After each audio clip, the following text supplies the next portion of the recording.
Well, greetings and salutations, everybody. Welcome to the best damn movie-related show on the planet Earth, the John Campea Show, coming to you from right here on my YouTube channel. I'm, of course, your host, John Campea, and it's an honor and a privilege to have you guys joining me here today. We got a lot of stuff to talk about. Avengers breaking records, more records. Billy Zane's doing some stuff. Jake Gyllenhaal's doing some stuff. Arrow's losing another cast member. What's going on with Power Rangers and Hasbro? A whole bunch of stuff to talk about. So let's not waste any time. Let's dive right into it. And the first thing we're going to start off with is talking about Infinity War.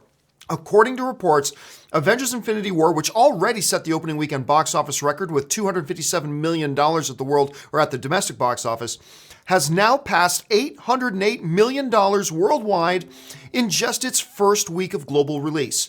In just a week, it has already passed other notable superhero films such as Spider-Man 2 with $784 million, Deadpool, $783 million, Guardians of the Galaxy at $773 million, The Amazing Spider-Man, $758 million, X-Men Days of Future Past is $748 million, and Suicide Squad at $747 million globally. The film has also tied Star Wars The Force Awakens as the fastest movie to reach $300 million domestically, reaching the mark in just 5 days. And the records and the record books just keep changing for Avengers Infinity War. Now, a lot of people were talking the other day about, oh my God, Avengers Infinity War in just 4 days or 5 days beat Justice League in its entire run at $650 million. And that's true. But by crossing 800 million in just a week, it's not just Justice League. It's other films like Guardians of the Galaxy and Spider-Man and X-Men Days of Future Past, and a lot of very high-profile superhero films have now fallen by the wayside to the might of Avengers Infinity War. It is nuts to see this type of a pace. Now, I think at this point it's pretty safe to say it'll probably hit the $2 billion mark. We have to see what kind of legs it has. We'll have to see if Deadpool 2 or if Star Wars Solo takes any of its momentum away.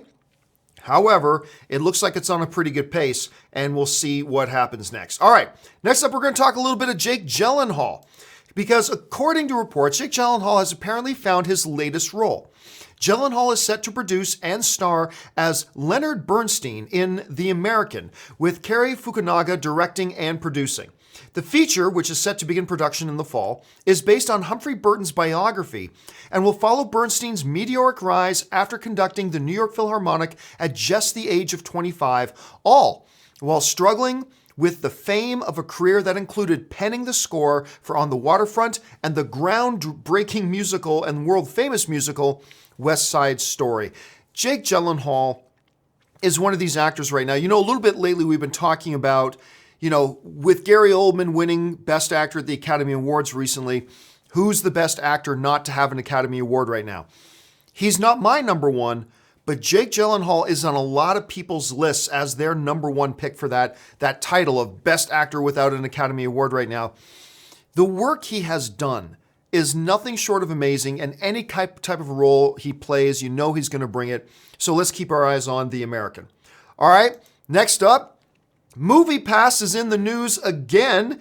Usually it's for the wrong reasons. As many of you know, MoviePass recently removed their unlimited plan in favor of a 4 movies per month plan, as well as restricting users to just seeing a movie once instead of multiple times like they had been allowing. You can still see a movie multiple times, you still can't see a movie multiple times, but the unlimited plan is back. MoviePass CEO Mitch Lowe once again is lying to his customers when he said the following: "We never planned to abandon the flagship product that everybody loves," talking about the unlimited plan, despite the fact that just last week, when The Hollywood Reporter asked him flat out, "Is the unlimited plan coming back?" he said, "I don't know." Now, just a few days later, he's lying to his own customers again, saying, "Oh, we never planned on getting rid of it. We always planned on..." Okay, so how come just a few days ago, when you were asked if you're going to bring it back, you said, "We don't know right now." But now you're saying we never planned it?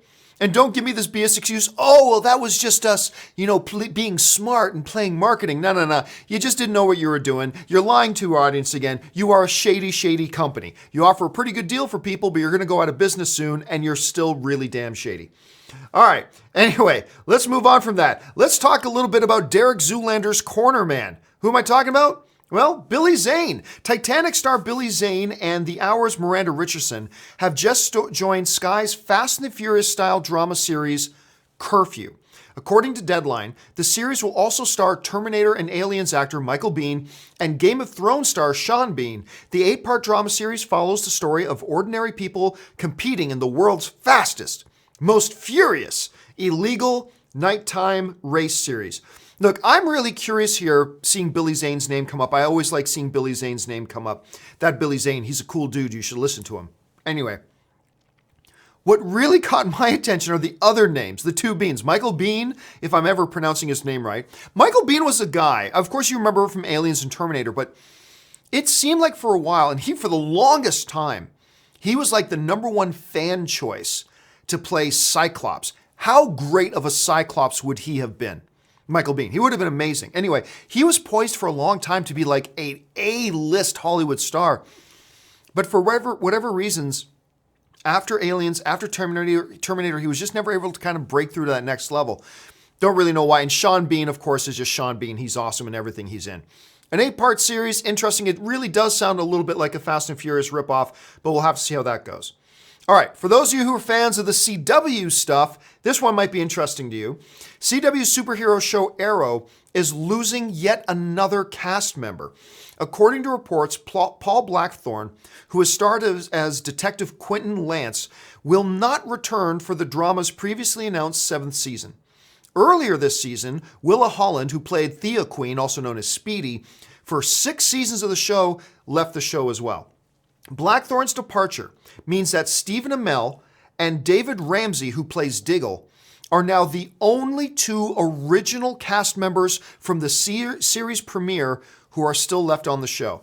Everybody else from that show who was around during the season premiere is now gone. Now,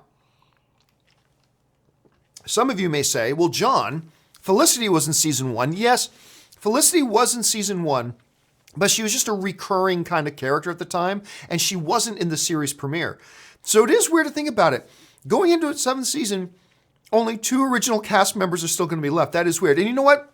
With the ups and downs of Arrow that I've had, I've remained a big fan of Stephen Amell and what he did. But you know what? Now that I think about it, Blackthorne has been one of the solid anchors of that show. He's always brought like a sense of stability to it. Like whenever things in that show seem to be going off the rails a little bit, you bring in, Quentin Lance. Whether he's a detective or a chief or he's a deputy mayor or a mayor, whatever point of the show they're at, he's always seemed like a pretty stabilizing force to the show, you know what I'm saying? And I've always really liked him in it. And just hear it, and I didn't even appreciate it. I didn't appreciate it. And it wasn't until that I heard he's leaving the show that I went, oh, you know what? That's really a shame. He was really quite kind of good in that show. So it is too bad that he's going to be leaving the show. But jump down to the comments section. If you're somebody who still watches Arrow, and I don't know how many people are left, what do you think about him leaving the show? I think it's going to be a big loss for the show. I really do. Okay, guys, with all that out of the way now, let's get into the main topics today. And of course, the main topics are submitted by you guys. How do you get an email or a topic on the John Campea Show? It's simple. You just email me anytime at john@thejohncampeashow.com. Put the word topic in the subject line. And as always, guys, keep those emails to 90 words or less. Okay, with that, let's get to the first email in today. And the first email today comes to us from Simone Umba, who writes, so news broke that Antman and the Wasp are getting released a month later in the UK due to the World Cup. I think it's smart because it will keep it from falling under the radar, but some UK fans are mad about the wait because England will be knocked out in Game 2. Sounds like us during playoff season. Do you think Marvel made a smart move or ran the risk of spoilers? All right, thanks a lot for the question. For those of you who did not hear, Ant-Man and the Wasp were supposed to open relatively at the same time as it was going to open in North America. I can't remember the exact date that it was going to open. But just recently they announced they are pushing it back a month. Now, the given reason seems to be that it's because they don't want to compete with World Cup. Like World Cup is extremely popular in everywhere else other than North America. And they didn't want to compete against it. I get it. But London, the UK, is a big market with some very passionate film fans. And they are going to know everything By pushing this movie back a month, they're going to know everything that's going to happen in Ant-Man and the Wasp long before it ever hits theaters out there. Because it's going to hit theaters in North America. Everybody's going to know about it. Everybody's going to be talking about it, and they're going to know everything. Now, the one mitigating factor here, though, is this. Ant-Man and the Wasp is not Avengers Infinity War. You know, most of these movies don't have tons of big spoilers in them. The first Ant-Man movie didn't. I mean, there's no big critical moment in the first Ant-Man film that if that piece of information got out, it could spoil the viewing experience for people. Like, there are 4 or 5 of those in Avengers Infinity War, but a lot of comic book movies don't really have any really deep, heavy spoilers. So while it is almost certain that people in the UK with this 1-month delay are probably going to hear a lot of the quote-unquote spoilers, the reality is there's probably not a lot of big ton heavy-duty spoilers in this film, other than maybe what happens at the end and how the end may tie into the events of Avengers Infinity War. And I won't talk about what those possibilities are in case some of you guys haven't seen Infinity War yet. On one hand, it's kind of a shrewd move. I mean, World Cup is a big event. On the other hand, you know, most people, even in the UK, are not going to be sitting and glued to their TV 24/7 while World Cup's going on. They will take breaks. You know, they'll watch maybe 4 or 5 hours of it a day, but they'll take breaks. Personally, I think they should have kept their release date, but I do understand their rationale behind wanting to move it, so I can see where they're coming from. Look, it's 6 of one, half dozen of the other. There are pros, there are cons. I get it. Personally, I would have kept it where it was, but I can understand why they're moving. What do you guys think? Was Marvel moving the release date of Ant-Man and the Wasp back another month in the UK a good move because of the World Cup, or a bad move because, you know, a lot of people are going to be spoiled for the film? Jump to the comments section and let me know what you guys think. All right, let's jump into the next question. And the next question today comes to us from Aliaa Abdel-Gawad, who writes, I am wondering if the success of Black Panther contributed to Infinity War's record-breaking opening weekend. Using myself as an example, I am new to the MCU because of it, Black Panther. And I added to my must-see list because of Black Panther. Wondering if there were enough of people with my viewpoint to contribute to that factor. Agree, disagree? Well, I'll tell you right now, Aliaa, I completely agree. Look, momentum is not all-powerful, but momentum is a very real force in the worlds of sports and in the worlds of film. Momentum's a big thing. Like, look, would Avengers Infinity War have still been a massive hit without Black Panther? Yes, it would have been. Did it benefit from the amount of positive energy, momentum, and buzz that Black Panther got rolling? You're damn right it did. You're damn right it did. Because it was just a couple of weeks ago. Really, you can think of it in terms of weeks. It was just a number of weeks ago that we were in theaters watching Black Panther, being wowed and oohed and awed and just being in amazement of that film. And then just a few weeks later, Black Panther's in another movie again? Sign us up. And I think there are a lot of people like you, Aliaa, that, you know, Black Panther for a lot of people was a lot of people's first introduction to the MCU. The movie that I think a lot of new fans got on board with the MCU. And now that they were on board, they saw that movie, they had a great time at that movie, and Black Panther's back again in just like a few weeks? Damn right. So yes, but look, make no mistake. It's not like Avengers Infinity War wouldn't have been a massive hit without Black Panther. It obviously would have been. But I think you have to be kind of naive to not acknowledge that the big positive swell of momentum from big positive fan reaction, big positive critic reaction, big positive box office results, and all the excitement that it generated, you'd have to be a little bit naive to say at least there was some kind of an impact. Whether that impact was a 15% bump, whether that impact was a 3% bump, that's up for debate. Was it a giant impact, small impact, whatever? You have to at least acknowledge there was an impact. And like you, Aliaa, are living proof of that. You just proved the point. You're somebody who wasn't into the MCU before. You saw Black Panther. You got excited about it. You went back to see Infinity War because of this MCU thing seems to be pretty cool. And you checked it out, and that's great. Now, Deadpool is going to try to hope to capitalize on a bit of that momentum as well. We're going to see now if Deadpool can kind of match that $700 million opening weekend stuff that the first one did. Let's see if it matches or exceeds that. If that happens, then I think you got to be able to point to a lot of momentum coming out of Avengers Infinity War, even though it's a different cinematic universe. But yeah, I absolutely believe there was an impact. I agree with you completely. All right, let's move on to the final email of the day. And the final email in question today comes to us from Justin Arana, who writes, "Hey, John, I'm a big fan of Power Rangers. I love the new movie, but understand financially it didn't do any well as they would have liked it to. Now with Hasbro acquiring full rights, do you think they'll take another chance?" All right, so that's the thing that was going on around the news the other day, was that Hasbro has acquired, for those of you who have not heard, Hasbro, full disclosure, my wife's company. So just so we're clear on that. Not trying to be sneaky about anything here. Hasbro has purchased the Power Rangers. And it was a big deal. Like somewhere in the neighborhood of $520 million, in the neighborhood of $500 million, all right? Personally, I think they overpaid, but whatever. So it is funny how much things changed. Let me bring up the actual numbers here. I should have had these prepared earlier, but I didn't. Okay, so, oh my gosh. The Power Rangers, that movie that was just out. And you know what? Full disclosure here. I said for a long time, I thought the idea of a Power Rangers movie, a new one, was a terrible idea. I thought it was going to suck. I thought it was a massive waste of time. And then I went to go see the movie. And fuck me, I actually liked it. I liked the recent Power Rangers movie. I did. I'm not jumping up and down about it. I didn't love it, but I liked it. I had fun with it. Who knew? I thought it was going to be garbage, and it was all right. However, that being said, it was a disaster financially. The movie only made $142 million worldwide.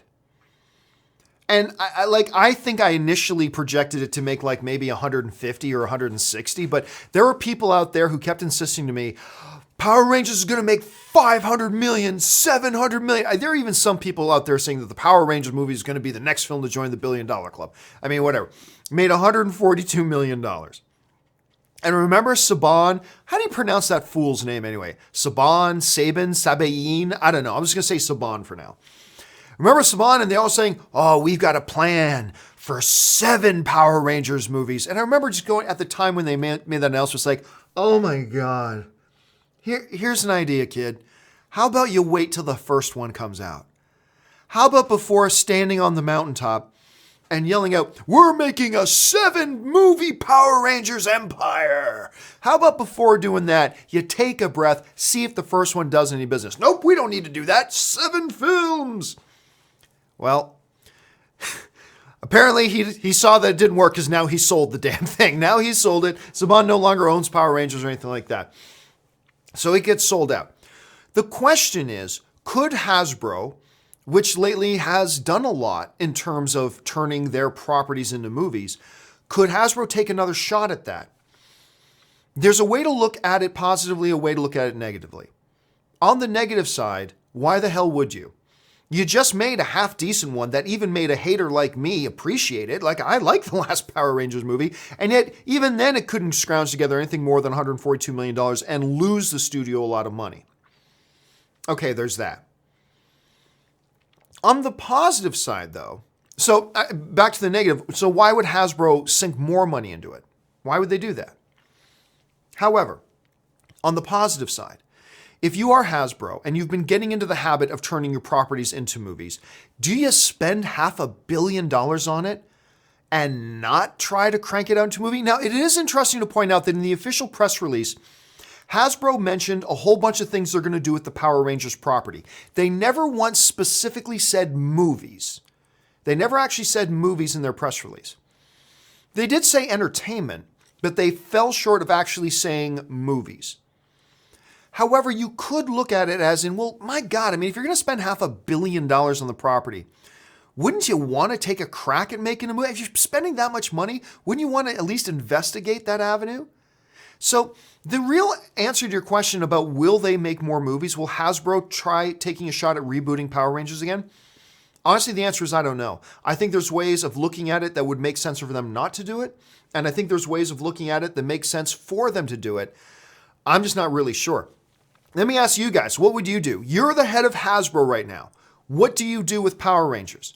Do you look at it and go, hey, we can make some money, tons of money off of toys, but this is a franchise that clearly doesn't work at the box office, so we're not going to do it? Or do you go, hey, look, we just spent this much money on it. We owe it to ourselves to at least try taking another crack at a movie version and see if we can do it a little bit better and maybe get better results. If you're the head of Hasbro right now, what do you do? I'm just curious to know, because I'll be honest with you, I'm not really sure. I see pros and negatives on both sides of it. Okay.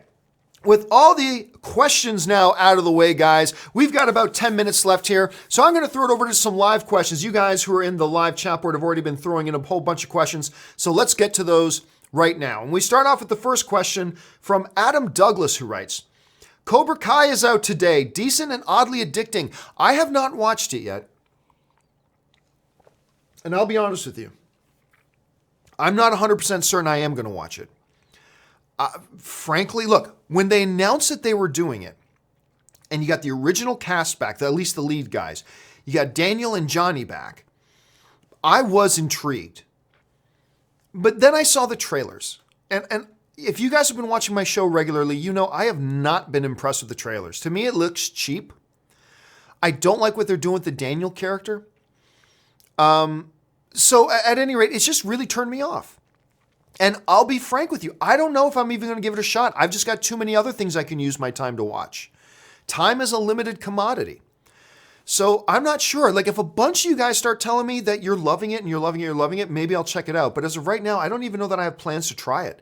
I know. Who knows? Stranger things have happened. Let's wait and see. Alexander Olafson writes, hey, John, have you seen Lethal Weapon TV series? I don't know if this is now becoming a running joke with you guys. I've been asked like 9 times if I've seen the Lethal Weapon TV series.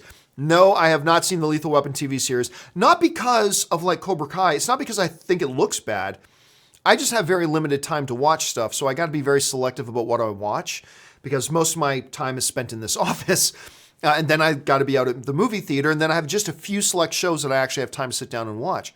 So I've never watched Lethal Weapon. I've heard good things about it, but I've never had a chance to watch it myself. All right. Nathan C. writes, the Mission Impossible Fallout song is Friction by Imagine Dragons. Earlier today on Open Mic, I asked you guys, I said, that song in the Mission Impossible trailer, I don't know what it is, but I love it. And like 50 of you guys emailed me that it was Friction by Imagine Dragons. Thank you so much for sharing that with me. I love having a film fan community that I can draw on your knowledge. I love that tune, man. And I don't think I've ever heard it before, but I love it. It works great in the trailer too. Murray For Us writes, if you can only watch 4 or 5 MCU movies before seeing Infinity War, which do you choose? Murray, I don't like to take what 5 or what top 10, or I don't generally like those questions. Look, I made a video before Infinity War came out that somebody wrote in specifically said, look, I have never really watched any MCU movies. I have limited time and limited money. So let's say I've got time to maybe watch 3 MCU movies before Infinity War comes out. John, which ones should I watch? Because I don't really know anything about the MCU, and I've only got limited time. Which 3 movies? I think I got time for 3. Which 3 movies should I watch? And I said, the first Avengers movie, to give you an idea about the overall context. Civil War, to give you an understanding about where they are at by the time Infinity War comes. And then I recommended Black Panther, since it seemed like a lot of the movie was going to take place in Wakanda. So to give you context for that, I said, you may want to switch out Black Panther for Guardians of the Galaxy, because they talk a little bit more about the Infinity Stones in that, and you see a little bit more of Thanos. But I went Avengers, Civil War, Black Panther. I thought those would be the 3 movies that would get you most primed for Infinity War. So I kind of stick with that. Kevin Komaki writes, my wife was at the mall next to a theater and talked about seeing Infinity War again. I told her, buy the tickets, and hasn't replied back. I'm scared. Well, Kevin, I got bad news for you. Your wife probably went, to hell with that. I want to see it now. And she probably just went and bought her own ticket and went in. She's probably watching the movie as we speak. So on one hand, that's bad for you. On the other hand, that's awesome that you have a wife who would go, I want to go watch Infinity War right now, because not every guy is lucky enough to have a wife that would say that. So it's good news, bad news, Kevin. Take your pick. All right, next one comes to us from Nathan C., who writes, choose. After the Infinity War trailers came out, the movie was suddenly lost and never seen again, with the MCU stopping. Or there was never a DC movie after Man of Steel. Oh, that's easy. Never a DC movie after Man of Steel. I liked many of the movies. I've liked all the movies that have come after Man of Steel. But in this scenario you're painting, I get to keep Man of Steel, which is my favorite of the DC movies. And I get to keep all of the MCU movies except for Infinity War. I really like Infinity War, but it's not in my top 3 MCU movies. So yeah, for me, that question's easy. Keep the MCU movies and ditch all the DC movies other than Man of Steel. If that's the option you're giving me, that's an easy one. No, I don't even have to think about that. All right, Miles Pardo writes, in 1990, was Godfather 3 heavily anticipated? You know, I don't know. I don't remember. I mean, I was a lot younger then. I can't remember. I think I was like 16 when that came out or something like that. Anyway, I honestly don't remember. I have no recollection as to whether it was highly... I'm sure there must have been buzz, because Godfather 1 and 2 are like celebrated as both of them being amongst the top 4 or 5 greatest films of all time. So you have to imagine there must have been at least some buzz for Godfather 3. I mean, there wasn't an internet around to generate it, but you had to assume there had to be some, I would guess. Murray For Us writes, can Arrow work as a movie? Recasted, obviously. Sure, it can. It could also be a disaster. Look, you guys know what I always say. This is where Felipe, the sentient dancing microphone, came from. Anything can work as a movie. If you get the right script, the right director, the right studio behind it, the right producers, the right cast involved, and you get all that kind of stuff, anything can be a good movie. A movie about Legos was a good movie. If a movie about Legos can turn into a good movie, anything can be a good movie. It doesn't mean everything is a good idea, but everything can. Can Arrow be a good movie? Sure, it could, but it has just as much of a chance of being an unmitigated disaster as well. I'd be up for an Arrow movie. I would be up for seeing Arrow join the DCEU. I mean, again, you'd have to recast it and have to be a different character, much like Flash and Flash are too different from TV to movies, but I'd be up for seeing them try it. Raymond Verada writes, any thoughts yet on Cobra Kai? As again, I haven't had a chance to see it, and I don't even know that I will watch it. Like I said, if I hear enough from you guys telling me that it's really worth watching, I might give it a shot, because I trust you guys. But other than that, the trailers just does not make it look like it's worth using my time on. Kevin Brown writes, is MCU now on the same fandom level as Star Wars? It's the popular thing right now to say yes, but not really. Look, I keep saying this and I'll say it again. Everybody knows how much I love the MCU. Look how much MCU shit I've got all in my shelves back there. Look at how much MCU crap I have back there. I love the MCU, but talk to me in 4 decades. Talk to me in 4 decades. If the MCU is still like one of the most popular, talked about pop culture things ever in 4 decades, then let's have a conversation about what kind of level it's on compared to Star Wars. Star Wars has been the pinnacle of pop cultural stuff for the past 4 decades. Strong. Generations have come and gone with that thing. And still today, 3 new movies put out, all 3 of them over the $1 billion mark, including one called Rogue One, where yes, Vader makes an appearance, but for the most part, it's all new characters nobody had ever even heard of before, and that movie still goes over the $1 billion mark. The MCU has never had 3 films in a row go over $1 billion. And oh my God, if Solo, for the record, I don't think Solo will cross $1 billion, but if Solo does cross $1 billion, which I don't think it will, a movie that nobody asked for, with a new guy playing a role that only people want to see Harrison Ford play. And if that movie goes over $1 billion, that'll be 4 $1 billion films in a row. It's something that the MCU will never be able to replicate. So look, is the MCU kind of like today, like King today? For sure. for good reason. What Kevin Feige has done there is remarkable. However, replacing Star Wars as the king of the hill, talk to me when you get X number of films in a row that all cross the $1 billion mark. And talk to me again if it's still, let's see if it's still as popular and still going as strong 4 decades from now. When you do that, then let's have that conversation. Until then, you can't have that conversation seriously. I mean, you can have the conversation seriously and you can have your own opinion about it for sure. From my point of view, it's not even worth the conversation yet because, I mean, it's been really, and it's only been hyper popular for about 7 years. Give it 40 and let's see what happens. Manuel Fernandez writes, did you see, and by the way, before any of you guys start running through, well, you're only saying that because you like Star Wars. No, you weak-minded idiot. Look, for instance, I'll tell you right now, the last MCU movie and the last Star Wars movie, Avengers Infinity War, Star Wars The Last Jedi. I'll take Avengers Infinity War over The Last Jedi any day. I like Infinity War more than I like The Last Jedi. So I can still be objective and call it, I like Black Panther more than The Last Jedi too, as a matter of fact. I like The Last Jedi, but those two are better.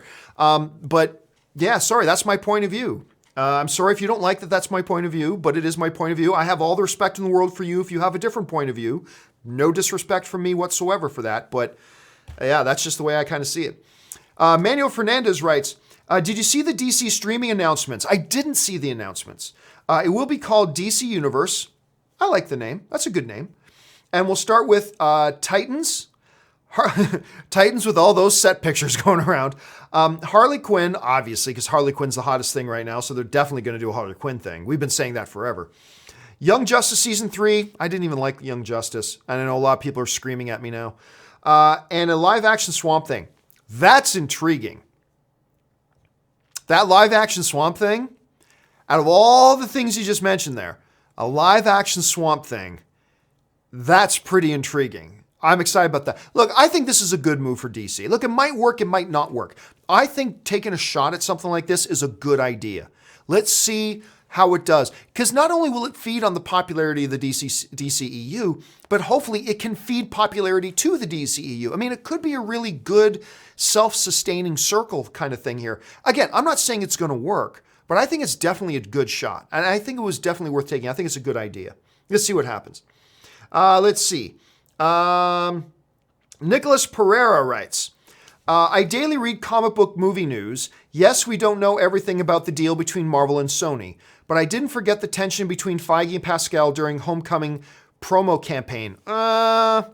Look, with all due respect, so many people read so much into things that really are meaningless. Look at the way Kevin's eyes moved when she said that. That means this. We are so trigger happy to try to ascribe grand narratives to the smallest detail, which may mean nothing. Look, did I think there was tension between Feige and Pascal? Yeah, I thought there could have been tension there. But, I mean, you got to be really careful before we start ascribing these big narrative constructs around minor perceived things that may or may not even be true. You know what I mean? So you got to be careful about that. Nicholas follows that up with, you already said that Sony could take back Spidey if the Spider-Verse was successful. So you're aware of the potential problem, even though it's not necessarily a problem for you. I'm not really quite sure what it is you're getting at, Nicholas. Are you saying that it's a problem that they do take it away, or there's a problem, hence they could take it away? I'm not really following you what you're saying here. Look, just to be clear about my position on this. What I have said is that, remember, the deal between Sony and Marvel for Spider-Man is that ends after Spider-Man Homecoming 2. Now, I think both sides should renew the deal and extend the deal beyond that. I think it would be good for Marvel. I think it would be good for Sony. But it is an option for Sony to go, nope. Like what I said before was like, let's say Venom comes out. I don't think Venom's going to be a $700 million movie. I don't. But let's say it is, for argument's sake. Let's say Venom comes out, makes $700, $800 million. That, and let's say the critics like it and the audience likes it. Now that's a lot of ifs, but still, let's just play this game for a second. If it makes $700, $800 million, if the critics like it, if the audience likes it, If that were to happen, Sony could be emboldened to go, you know what? We can do this. Let's get Spider-Man back. Let's bring Spider-Man back into the Sonyverse, if you will. And let's do another Spider-Man movie ourselves. There would be drawbacks to that. There would be advantages to that. But we'll just have to see what happens. But I don't think there's a lot of... Look, from everything I've heard from people that I know behind the scenes, the relationship between Sony and Marvel and the working relationship was great when they made Spider-Man Homecoming. That Spider-Man Homecoming truly, really was a very collaborative effort, and you ended up with a magnificent movie. Because of that, I want to see the deal extended. I want to see these two working together more on Spider-Man. I think that would be good for everybody. I think it would be good for Sony. I think it would be good for Marvel. But, you know, what has transpired since Homecoming? Is the relationship stayed smooth? Has the relationship gone rocky? How grand of a plan is Sony really putting into this whole thing about Venom and Silver and Black and Kraven the Hunter and all these other things? Like, is Sony just laying the groundwork to bring Spider-Man back over to Sony? It could be. It could be. So we'll have to just wait and see. I mean, Nicholas, it's definitely an interesting situation. It is one of the more interesting situations going on in the world of film right now. Absolutely, for sure it is. And I think there are a lot of variables and a lot of different, or a lot of potential outcomes to this. Some of them good, some of them not so good. But as in everything else, we're just going to have to kind of wait and see. All right, guys, for those of you who have sent in questions that I don't have time to get around to, don't you worry about it. I'm going to take all those questions, copy them over to the documents, and the next companion video that I put up, which will probably be Thursday or Friday morning, one of the two, in the next day or two, I'll have a companion video up getting and addressing your questions that I don't have time to get around to, so don't worry about it. They will be addressed. All right, guys, that will do it for today's installment of the John Campea Show. You're all caught up to date now on everything going on in the world of movie news. And listen, by the way, guys, if you like these shows, do me a favor. Head on over to www.patreon.com/John Campea and get all the information about what it means to be a Patreon supporter of mine, how being a Patreon supporter keeps this show on the air. And just as I'm doing this, I just got a notification that one of you, thank you, Jake, that one of you just signed up to be a Patreon supporter. Thank you. What being a Patreon supporter means, how being a Patreon supporter keeps the show on the air, and also number 3, what benefits there are to being a Patreon supporter as well. For those of you who are supporters, I'm putting up a new video today. I'll be giving you guys a tour around my new studio, letting you see all the gear that I use in here, so that'll be fun too.